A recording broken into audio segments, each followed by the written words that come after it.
Bien le bonjour à toutes et à tous, c'est Cryptéo et on se retrouve comme tous les matins pour faire le point sur les news macro, éco, crypto. Vous connaissez la chanson, merci à tous ceux qui regardent nos vidéos en ce moment, ça fait bien plaisir. Merci à ceux qui lâchent des likes, je te le répète comme d'habitude au début de vidéo, tu connais la chanson. Si tu veux faire le meilleur soutien au projet, que si tu trouves que nos vidéos elles sont intéressantes, prends 2 secondes de lâcher un like et un commentaire. C'est le meilleur soutien que tu puisses nous faire. Et si tu nous découvres et que tu es intéressé à approfondir un peu tes connaissances ou découvrir tout simplement l'écosystème crypto, la finance, etc., tu peux du coup t'abonner à notre chaîne. Voilà. On commence les news ce matin comme d'habitude avec le petit crypto bubble et ce matin malheureusement on ouvre dans le rouge. À chaque fois ça fait des semaines et des semaines qu'on ouvre dans le rouge le matin, ça se rebondit un petit peu la journée, après ça retombe dans le rouge le lendemain, etc. C'est un petit peu le parcours d'une mentalité baissière, hein, comme vous connaissez tout ça. Bonjour à tous les nouveaux, bonjour et bienvenue dans le futur à ceux qui arrivent sur TikTok et sur Twitch, ça fait plaisir. Bonjour les amis, n'hésitez pas à venir sur Twitch, regardez comment c'est vachement mieux sur Twitch, vous verrez l'écran, ma tête, le Bitcoin en 5 minutes, c'est 1000 fois mieux. Salut Mister Rabbit. Donc, on ouvre bien dans le rouge ce matin, on va voir ça, on se garde le petit Bitcoin en 5 minutes sur le côté justement parce que c'est très intéressant par rapport à ce que je vous ai dit hier, même si j'ai pas envie de vous dire encore une fois, je vous l'avais dit, mais en même temps, je vous l'avais dit. Niveau des news, alors important quand même aujourd'hui de regarder ce qui va se passer en GDP cet après-midi, ce matin pardon, à 11 h là sur la zone Europe, donc c'est très important. Et cet après-midi, vous savez que comme on est jeudi, tous les jeudis, on a du coup aux États-Unis les demandes d'emploi qui sont aussi importantes à vérifier pour ça peut donner un petit peu de sentiment de marché pour la suite. C'est tous les jeudis, c'est comme ça, vous connaissez la chanson avec Alex et vous allez voir ça avec Alex comme d'habitude. Sinon, au niveau news macro, vous savez qu'il n'y a pas forcément beaucoup de choses très importantes cette semaine, d'accord, demain non plus, si ce n'est qu'il y a l'inflation en Chine qui est importante. Mais bon, après, vous connaissez aussi les chiffres là-dessus, on en a déjà parlé plusieurs fois. Bref, par contre, ce qui est très important, c'est la semaine prochaine, notamment le FOMC de mercredi prochain, qu'on va bien évidemment couvrir comme d'habitude, qu'il va falloir que vous regardiez de très près parce que c'est vraiment très important, d'accord? Donc ceux qui sont sur YouTube, qui arrivent jusque là sur la vidéo, félicitations, vous faites partie des meilleurs comme d'habitude. On va parler de pas mal de choses ce matin, donc des news un petit peu en vrac au début pour commencer et après sur la fin de la vidéo, sur la fin des news, on va passer un petit peu de temps sur ce qui se passe sur Binance, Coinbase, etc. Comme ces derniers jours, c'est vraiment très important que vous sachiez un petit peu ce qui se passe là-dessus. Donc restez bien connectés jusqu'à la fin de la vidéo et ceux qui sont en live, restez bien évidemment connectés là-dessus aussi. N'hésitez pas à vous abonner, venir voir ce qu'on vous propose comme d'habitude les amis. Juste avant ça, on va refaire un rapide point sur Bitcoin. Comme d'habitude, vous connaissez la chanson tous les matins. Donc là, je vais vous le mettre en données 4 heures, sinon c'est dégueulasse. Donc, ce que je vous disais hier, déjà, bon, ça je vous l'avais dit, c'était un truc classique, on peut couper ici et ici et recoller les deux morceaux et ça fera ce que Bitcoin aurait dû faire si on n'avait pas eu la news de l'attaque de la SEC envers Binance, parce que je vous l'ai déjà dit dans la vidéo d'hier. Si vous l'avez loupé, allez voir les deux vidéos, donc celle d'hier et celle d'avant-hier, de ma matinale donc d'hier et la matinale surtout d'avant-hier qui a vachement bien marché, ça fait super plaisir. En tout cas, allez voir ces vidéos là, je vous en parle, on va pas revenir dessus 50 fois. Bref, en attendant, on a ravalé cette baisse. Par contre, comme je vous l'avais dit aussi, ça c'est important, c'est qu'on est quand même dans une continuation baissière en ce moment, on peut le voir sur le Bitcoin, d'accord? Donc c'est normal, malgré les news, pas les news ou ce que vous voulez, c'est normal que Bitcoin respire en ce moment et qu'on descende un petit peu, d'accord? Hier, quand on se le prend en 30 minutes, c'est beaucoup plus clair. Hier, je vous avais dit, justement, pendant qu'on était en live, on était exactement ici, à 9h30, je vous ai dit, bon, là, on est en dessous des 26 898, donc ma ligne bleue que je vous ai mis. Et hier justement pendant le live on a fait justement exactement ce rebond là que je vais vous mettre en 5 minutes. Hop, vous allez le voir, tac, hier en plein live, vous pouvez vérifier parce que c'est sur la vidéo, sur le live directement, je vous ai dit Quand on fait un franchissement à la baisse d'une zone importante, en général, on la franchit, on rebondit dessus et on part. Exactement ce qui s'est passé hier pendant que je finissais mon live, on était ici, 9h45, etc. Donc on a baissé après et on est venu aller baisser. Et je vous avais dit à ce moment-là, surveillez de très près, de regarder ce qui va se passer au 26 273. Et en fait, qu'est-ce qui s'est passé depuis hier? Et ben, c'est qu'on a clairement oscillé entre les 26 273 et les 26 898. Et on est venu les taper plusieurs fois, 1, 2, 3, 4, on rebondit un petit peu dessus là pour l'instant. Donc affaire à suivre, on va voir soit de très près comme d'habitude. Après vous savez qu'on est fin de semaine, pas beaucoup de news macro etc. On devrait potentiellement continuer à ranger, hein. Ça se trouve s'il n'y a pas de news vraiment très importante. Vous savez que oui, on est en train de baisser, on baisse doucement. Et là depuis quelques semaines, on fait quand même un beau petit range aux alentours des 27 200, 26 200. On monte, on descend, on monte, on descend, on monte, on descend. On va suivre ça de très près comme d'habitude. Salut Moonboy. Donc voilà, donc ça c'était vraiment les news à côté de Bitcoin. Vous savez que nous, chez Blockchain Capital, un petit peu comme tout le monde, on surveille plusieurs points clés. Donc là, les points clés qu'on surveille à la baisse, c'est 25 000, 22 000 et 20 000, bien évidemment. Et à la hausse, donc c'est un retour déjà court terme potentiellement sur du 27 200, ensuite les 28 800, le psychologique des 30 000 et surtout après les 32 200 qui vont être un point très très important. Bon, ça c'est en fonction de ce qui va se passer. Pour l'instant, on est vraiment sur une continuation baissière. Tant qu'on ne casse pas ça à la hausse, on reste sur un biais baissier, les amis. Alors justement, qu'est-ce qui se passe actuellement dans les news? On va voir ça ensemble, pas mal de choses. Je vois qu'il y a pas mal de gens qui nous rejoignent sur TikTok ce matin, ça fait super plaisir. Bonjour à vous, bienvenue dans le futur. Et si vous voulez voir le live de façon plus propre, carré, venez nous rejoindre également sur Twitch. Twitch, c'est Blockchain Capital 2023. Vous avez tous les liens dans la description comme d'habitude. Et venez passer un petit coucou dans les commentaires, ça fait toujours plaisir, les amis. Alors, ce matin, comme news, qu'est-ce qu'on a vu? On a vu Mr. Jack Dorsey, donc qui est l'un des cofondateurs de Twitter, justement, même si c'est plus lui qui s'occupe de ça. Bref, c'est quand même quelqu'un qui est beaucoup suivi forcément sur Twitter. Et vous savez que le petit bazar qu'on a actuellement entre la SEC et Binance, etc., c'est que les Américains considèrent les cryptos comme des valeurs mobilières, donc des securities, et non des commodities, les commodities qui sont du coup encore autre chose, bref. Mais j'ai envie de vous dire que c'est ni l'un ni l'autre, les cryptos sont des cryptos, et tant qu'on ne va pas poser un cadre réglementaire sur l'invention d'une nouvelle partie, les réglementaires avec des lois, etc., sur un cadre crypto, on va tourner en rond, et c'est ce qui se passe là-dessus. Par exemple, l'avis de Jack Dorsey là-dessus, c'est que selon lui, Ethereum c'est bien une security, et donc si c'est une security, ça doit tomber dans les lois de machin truc, etc. Bon, pour moi c'est complètement bête de dire que c'est une security parce que ça n'a rien à voir avec ça. Vous vous rappelez, les lois sur les securities, ça date de 1933, donc il y a quasiment 100 ans, un siècle. Donc laissez tomber la neige, j'ai envie de vous dire. Il faut un petit peu se réveiller 5 minutes et se dire que là c'est quand même une nouvelle technologie, une nouvelle façon de voir les choses, il n'y a que des trucs nouveaux, et on est en train de mettre une loi très très ancienne, donc ça ne fonctionne pas, donc il faut grandir un petit peu, Mister les Américains. Bref, ensuite au Japon, les Japonais en ce moment ils sont à fond sur l'écosystème crypto. On en a parlé il y a 2-3 semaines sur le système bancaire qui est en train de s'adapter, etc. Et donc là ils sont en train de sortir leur propre stablecoin avec la MUFG, etc. et Toki, et surtout sur la data chain. Bref, je vous inviterai à regarder tout ça. Bien évidemment, les Japonais travaillent avec des solutions japonaises, hein, c'est à peu près logique là-dessus. En tout cas, si ça vous intéresse, je vous mettrai les liens comme d'habitude dans le Discord, les amis, pour que vous puissiez aller regarder tout ça. Alors ça, faut le traduire, hein, parce que ça c'est en japonais normalement. Bref. En tout cas, je voulais vous montrer ça parce que ça bouge quand même pas mal et dans le bon sens, donc ça fait plaisir. Ensuite, toujours côté stablecoin, on a AAVE. Donc si vous connaissez AAVE, c'est une plateforme de lending qui vous a été présentée souvent par Matteo. Le lending, c'est de faire des prêts, hein, comme toi tu fais des prêts immobiliers, voitures, etc. Tu peux les faire également en crypto, hein. Pour ceux qui ne savaient pas, ben, vous pouvez le faire, et je vous aurais appris un truc ce matin. Bref, en tout cas la plateforme AAVE s'apprête à lancer son propre stablecoin qui s'appelle du coup le GHO sur la blockchain Ether. D'accord, comme d'habitude.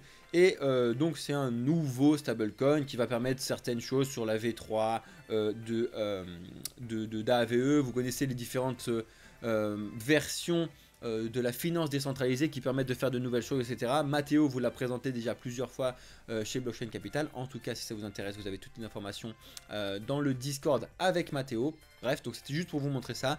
Oui, ça fait un nouveau stablecoin, mais en même temps, j'ai envie de vous dire qu'on n'a toujours pas trouvé un vrai bon stablecoin qui fonctionne et qui est bien évidemment bien décentralisé, qui se gère tout seul, etc. Affaire à suivre, on va suivre tout ça de très près, comme d'habitude en tout cas. Ensuite, ça, je vais pas vous le lire, c'était juste pour vous l'amener parce que ça, c'est quelque chose que vous devez lire qui est vraiment très important sur du coup la question de l'offre de Bitcoin. Vous savez que Bitcoin donc est considéré comme une monnaie. Madame Lagarde, je suis désolé de vous le dire, mais vous le savez très bien, c'est juste que vous voilez la face ou alors vous le faites juste exprès. Mais vous savez très bien que Bitcoin c'est une monnaie, ça coche toutes les cases de la définition même de ce que c'est qu'une monnaie. Bref, donc si c'est une monnaie, on doit regarder Bitcoin de plus près sur les définitions même derrière les monnaies, donc à savoir la traçabilité, comment c'est mis en place, comment ça fonctionne, etc. Notamment la vélocité, etc. etc. Vous avez ces informations-là qui sont assez simples à comprendre sur cet article qui fait juste quelques pages. Franchement, ça vous prendra pas longtemps, c'est sur CoinTribune. Je vous le mets dans la description comme d'habitude et c'est vraiment très intéressant à regarder et à comprendre quand on essaye d'évoluer dans l'écosystème crypto en tout cas. Voilà, d'accord? Je vous montrerai ça tout à l'heure. Et ça vous permettra aussi de grandir et de vous faire dire justement que ah bah oui effectivement c'est bien une crypto-monnaie, enfin c'est bien une monnaie et Madame Lagarde se trompe. Bonjour à toi en tout cas si tu nous regardes, ça me fait plaisir. Bref.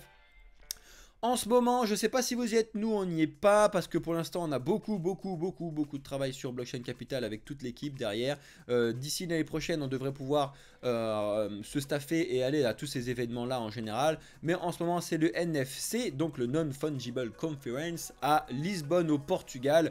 Donc c'est en ce moment même, donc ça sert à rien d'acheter des tickets maintenant, encore que si vous voulez participer pour celle de demain. Faites ce que vous voulez, beaucoup de choses, on va vous faire des bilans de ce qui en a été dit là-dessus, mais vous savez que actuellement on a souvent Monsieur Rabbit qui vient sur nos lives et qui est ici présent. Je vous invite vraiment à aller voir sa chaîne, donc Monsieur Rabbit qui parle beaucoup plus de NFT que nous et beaucoup de news côté NFT qui fait tous les jours en 10-15 minutes exactement comme nous. En tout cas je sais qu'il va vous en parler, il vous en a déjà parlé. Et qui vous parle beaucoup des retours qui se passent actuellement à Lisbonne en ce moment même. Et franchement, il y a pas mal de choses très importantes et très intéressantes sur le monde du NFT, sur le monde de la technologie du NFT, très important, et sur le futur monde que sera donc le Web3, à savoir d'intégrer donc de la propriété dans la gestion d'internet. Donc ça c'est vraiment très important. Allez regarder un petit peu ce qui se passe là-dessus. Vous avez beaucoup de rediffusions qui commencent à tomber petit à petit. En tout cas, on vous fera un bilan comme d'habitude à ce sujet, les amis. Ensuite, c'est ce que je vous disais tout à l'heure, donc un des principaux layers d'Ethereum, donc qui est là pour apporter de la scalabilité et donc de la rapidité de transaction sur Ether, comme d'habitude, Optimism est en train de présenter son projet qui s'appelle Bedrock. Donc c'est un hard fork, hein. Bon, je ne vais pas rentrer dans les détails, surtout s'il y a beaucoup de débutants ce matin. Bref, hard fork, soft fork, etc. Je vous ai déjà fait des vidéos sur le sujet, donc comme d'habitude, allez nous voir sur notre chaîne YouTube Blockchain Capital 2023. Vous avez toutes nos vidéos comme d'habitude, les amis. En tout cas, c'est un bon point pour justement réduire les frais de gaz sur l'écosystème Ether. Vous savez que c'est le but du jeu justement des projets Optimism, Arbitrum, Matic, etc. C'est de proposer des solutions qui sont toujours construites sur Ether mais qui permettent justement d'utiliser des frais de gaz bien inférieurs à ceux d'Ether. Parce que le but du jeu c'est de pouvoir faire de plus en plus de transactions et donc d'améliorer la scalabilité, etc. Donc c'est un thread Twitter très intéressant que je vous mets ici. Comme d'habitude, vous retrouvez tous les liens. En tout cas, allez regarder rapidement ce que c'est, ce que ça propose, les documents, etc. C'est pas très compliqué non plus, même s'il y a un petit peu de technique. Oui, après c'est en anglais. En même temps, ce qui se passe dans l'écosystème crypto, c'est souvent en anglais. Regardez un petit peu ça. Ça peut être intéressant, surtout si vous vous intéressez à l'écosystème d'Ether. On en a parlé justement tout à l'heure avec quelqu'un sur TikTok.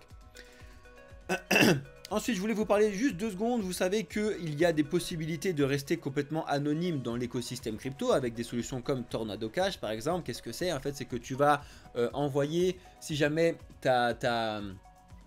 ton wallet crypto, Bitcoin ou quoi, il a été rendu public entre guillemets, c'est pas grave en soi, on peut pas te les voler, mais c'est juste qu'on saura que cette adresse-là appartient à toi avec ton nom. Pour pouvoir remédier à ça, bah, tu crées un autre wallet, tu fais passer ces trucs sur Tornado Cash, du coup après ça va brouiller un petit peu les pistes entre guillemets pour que tu puisses récupérer là-dessus. Alors oui, c'est tendancieux, oui, qu'est-ce qui se passe après des fonds, machin, bidule chouette. Encore une fois, c'est une solution qui est apportée par l'écosystème crypto, à savoir de rester décentralisé et de rester une solution de liberté. Alors après, ça arrive avec son et son lot de problèmes, comme d'habitude, hein, j'ai envie de vous dire, mais c'est une solution qui doit continuer d'exister. Et vous savez que Tornado Cash a été vraiment dans la panade fin de l'année 2022, début 2023, qui sont toujours un petit peu à surfer entre être la victime ou être le coupable. Donc il y a un rapide article ici qui fait une page, allez regarder si ça vous intéresse. En tout cas avec les sanctions de l'OFAC qu'on a actuellement dessus, il y en a qui disent que ça sert à rien, que c'est pas légitime, il y en a qui disent que oui, il faut arrêter Tornado Cash, bref. De toute façon, Tornado Cash fait des choses que même d'autres projets crypto existent depuis très longtemps, savoir le Monero, le Zcash, etc. Bref.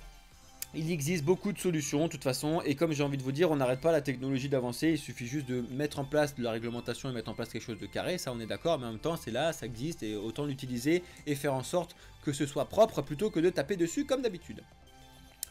Voilà, ensuite, dernière chose avant de passer sur les news très importantes que vous attendez tous depuis que vous avez cliqué sur cette vidéo, que vous êtes sur ce live les amis. On rappelle 2 secondes le procès qu'il y a entre la SEC, donc le gendarme américain, et Ripple, le projet derrière le XRP. Vous savez que c'est toujours la juge Torres qui a entre ses mains la décision définitive de savoir si c'est XRP ou si c'est la SEC qui a gagné. Vous connaissez l'histoire, elle peut donner la réponse aujourd'hui, demain, dans les 6 prochains mois, etc.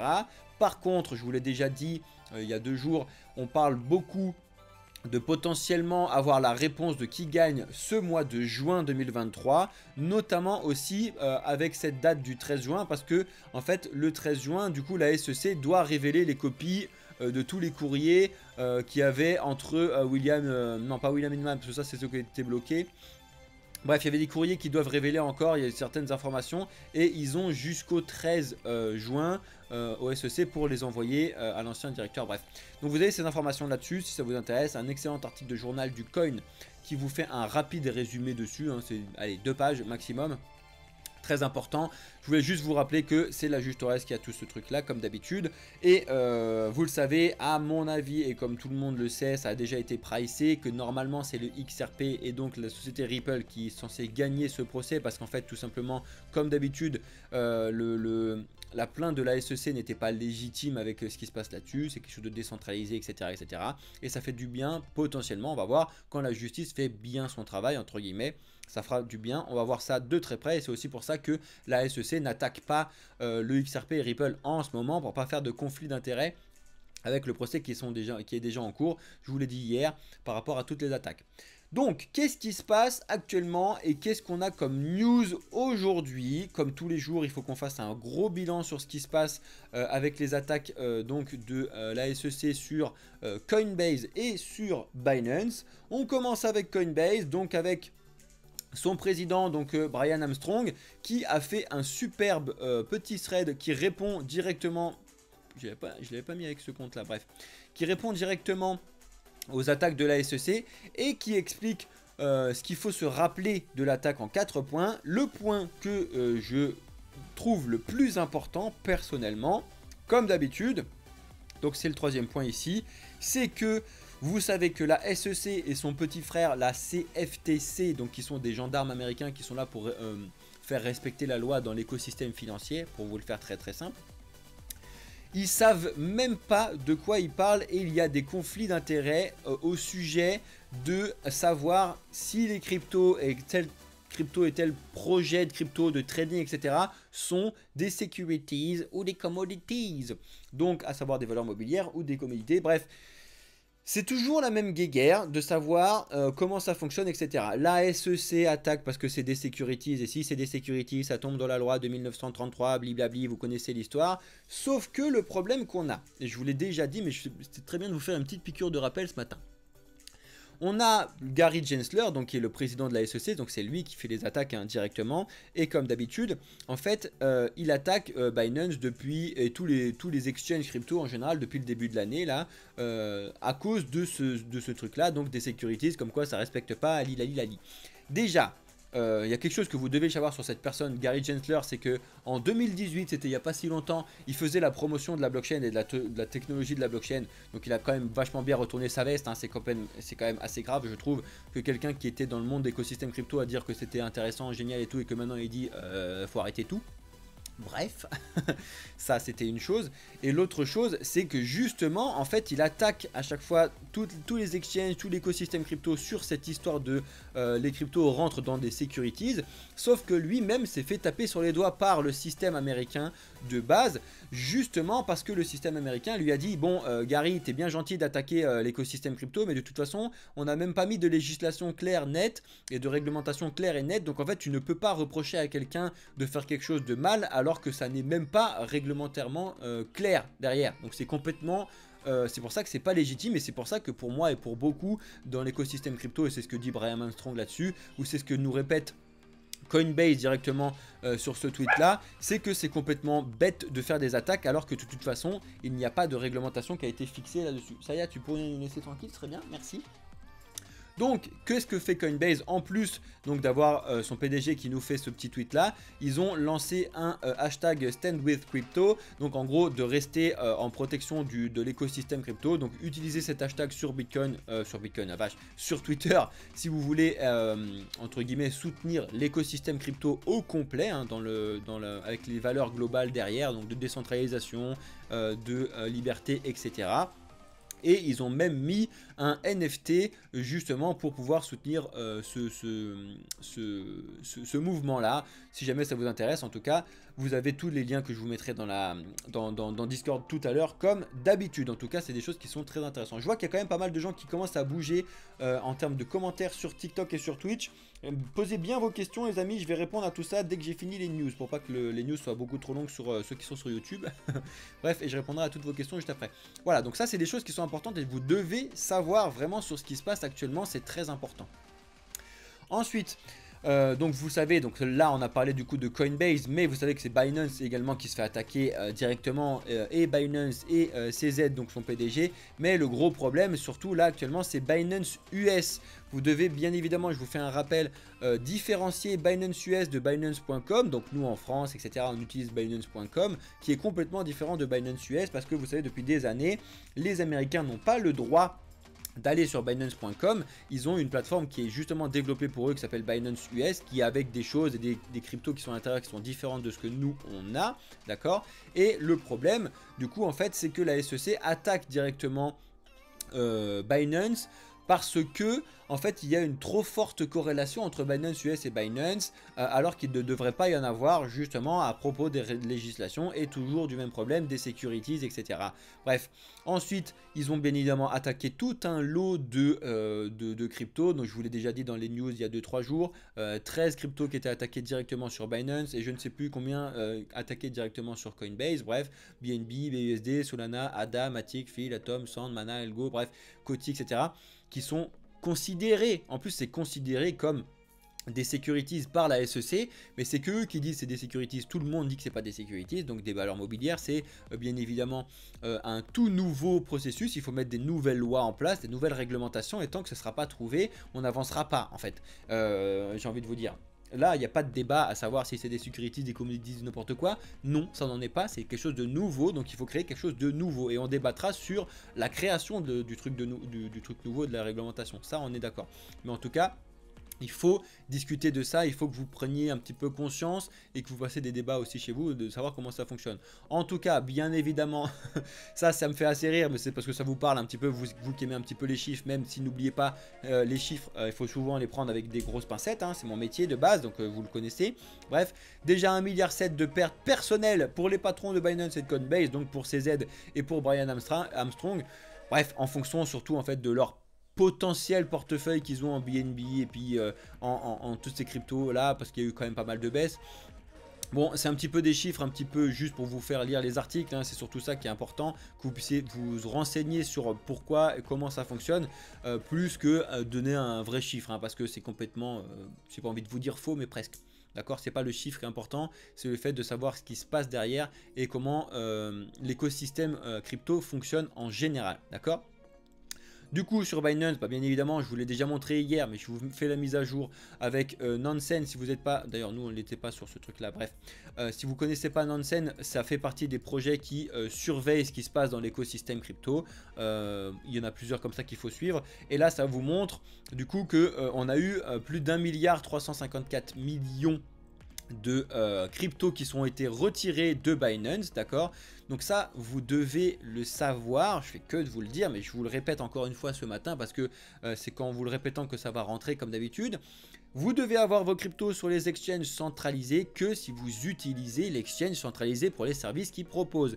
Si vous voulez avoir des cryptos que vous gardez dessus sur le moyen long terme, là, vous devez les sortir, mais vous ne devez pas les sortir parce que vous avez vu ces news. Vous devez les sortir parce que ça n'est pas safe de garder des cryptos sur un exchange centralisé. Vous devez avoir ça sur des portefeuilles décentralisés. On vous a déjà expliqué au moins 10 méthodes différentes. Si jamais vous êtes intéressé par ça, encore une fois, venez nous voir sur la chaîne YouTube Blockchain Capital, comme d'habitude. Mais bon, bref. Sortez vos cryptos si vous les avez sur le moyen long terme, mais j'ai envie de vous dire, ne les sortez pas si jamais vous avez des news là-dessus qui vous font peur sur telle ou telle chose. Si vous utilisez le service parce que vous l'utilisez. Bien évidemment, après, faites en sorte de diversifier vos investissements, pardon, et surtout diversifier vos exchanges. C'est pareil, si tout le monde a un seul compte sur Binance et rien d'autre nulle part, et que du coup bah, forcément vos fonds que vous utilisez de trading par exemple sur Binance et sont perdus, bah, c'est de votre faute. Alors que si vous avez un petit peu sur Binance, un petit peu sur Coinbase, un petit peu sur Bybit, un petit peu sur OKEx, etc., et que vous diversifiez comme ça, là vous prenez beaucoup moins de risques. Après, faites comme vous le voulez les amis. Voilà, et dernier point, comme d'habitude, Gary Gensler accuse directement donc le PDG CZ, hein, donc il y a eu plusieurs plaintes à chaque fois, hein, donc envers Binance US, envers Binance, envers Coinbase, mais Gary Gensler et la SEC a fait une attaque directe vraiment sur CZ, donc de trader contre ses clients, d'avoir du coup mis trop de corrélations entre Binance US et Binance qui sont censés être complètement différents mais qui partagent les mêmes banques, etc. J'en ai déjà parlé cette semaine. En tout cas, allez voir un petit peu ce qui se passe là-dessus. Vous verrez comment il le dit et comment il le développe sur son attaque directement avec CZ. Et surtout, allez suivre le compte de CZ sur Twitter en fonction de ce qu'il met, les réponses qu'il met à ce sujet-là, comme d'habitude. En tout cas, vous savez bien que à l'inverse de Sam Bankman-Fried, donc l'ancien PDG de FTX, et à l'inverse donc de Do Kwon, l'ancien PDG du projet de Luna, CZ fait partie des partisans qui sont là justement pour prôner la transparence, etc. Donc en général, il est toujours présent pour expliquer les choses, etc. plutôt que de fuir, et il est toujours avec son petit hashtag SAFU comme d'habitude. Voilà, donc on a fait le point sur les news ce matin en moins de 30 minutes, ça fait plaisir sur YouTube. Si vous êtes arrivé jusque là sur la vidéo YouTube, bah félicitations, faites partie des meilleurs et vous êtes bienvenus dans le futur. Je vais répondre maintenant aux questions de ceux qui sont sur TikTok et sur Twitch, je vois qu'il y a quand même pas mal ce matin, donc ça fait super plaisir. En tout cas, merci à vous d'avoir suivi cette vidéo sur YouTube. Je vous laisse là pour pas que la vidéo soit trop longue. Merci à vous. C'était Cryptéo pour le projet Blockchain Capital. Ciao, bonne journée à vous.